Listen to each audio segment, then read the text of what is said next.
kita negara yang mega diversity, ya, mega diversity country. Oleh karena itu, negara yang mempunyai keanekaragaman hayati tertinggi di dunia.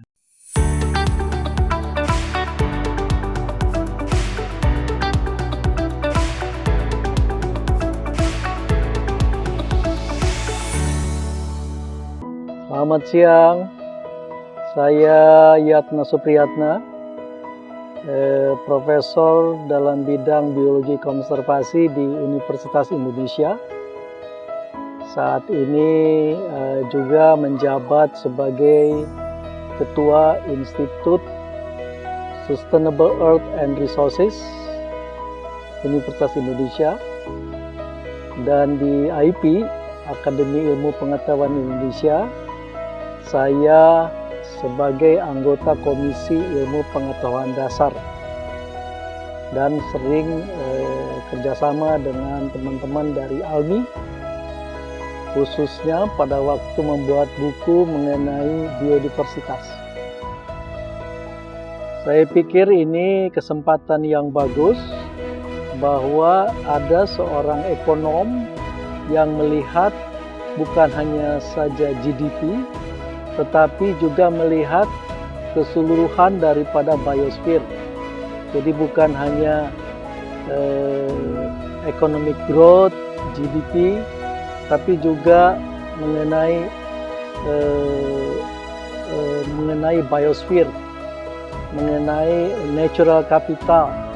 Bagaimana itu natural capital itu di mainstream ke dalam ekonomi keseluruhan yang sekarang ini sedang dikerjakan oleh banyak negara-negara. Bagaimana natural capital itu menjadi bagian daripada stok kapital keseluruhan.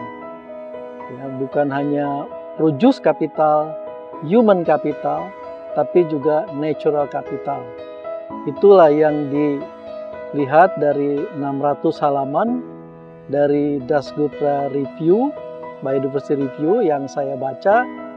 Dan yang paling penting bagi Indonesia adalah bahwa kita negara yang mega diversity, ya, mega diversity country.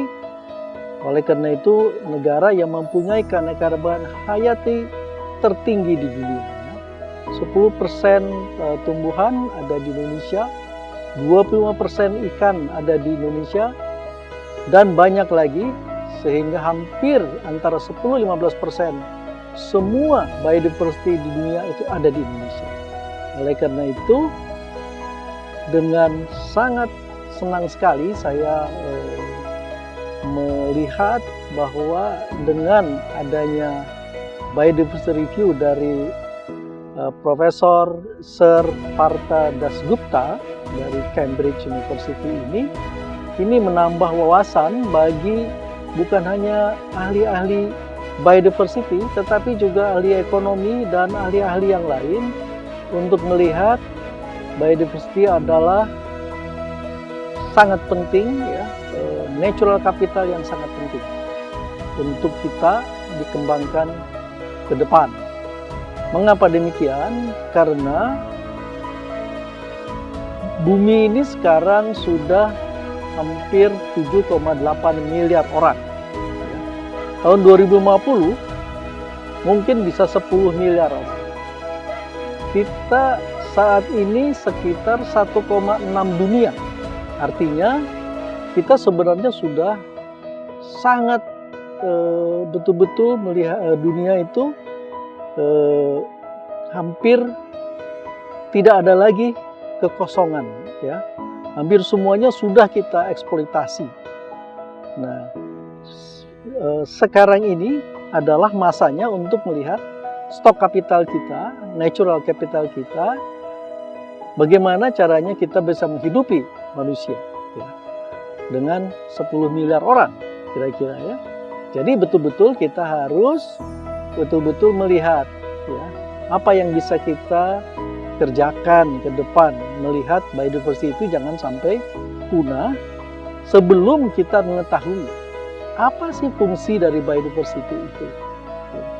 Jadi Dasgupta Review itu betul-betul menceritakan bahwa di luar dari GDP itu ada yang disebut dengan betul-betul ekonomi natural capital. Itu yang sedang betul-betul dievaluasi dan diberikan valuasinya. Berapa hutan kita value-nya, berapa sungai kita, berapa danau kita, berapa karbon dari rawa gambut kita, berapa mengenai ekoturism yang mungkin bisa dikembangkan. Jadi semua option itu ada di table, ya. Dan saya sudah menulis sebenarnya, itu ada buku saya tahun 2018, tahun 2020, dan tahun 2021. Dan semuanya adalah menyangkut bagaimana supaya kita berpikir sustainability, ya, berpikir mengenai keberlanjutan bumi kita.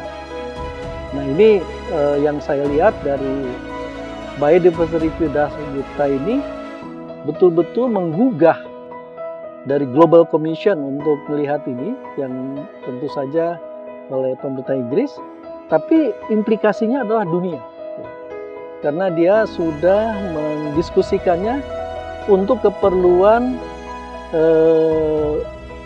Convention of Biodiversity ke-15 dan juga mengenai link biodiversity dan climate change yang akan didiskusikan di Glasgow untuk konvensi dari climate change yang ke-26 ya, tahun ini, akhir tahun ini.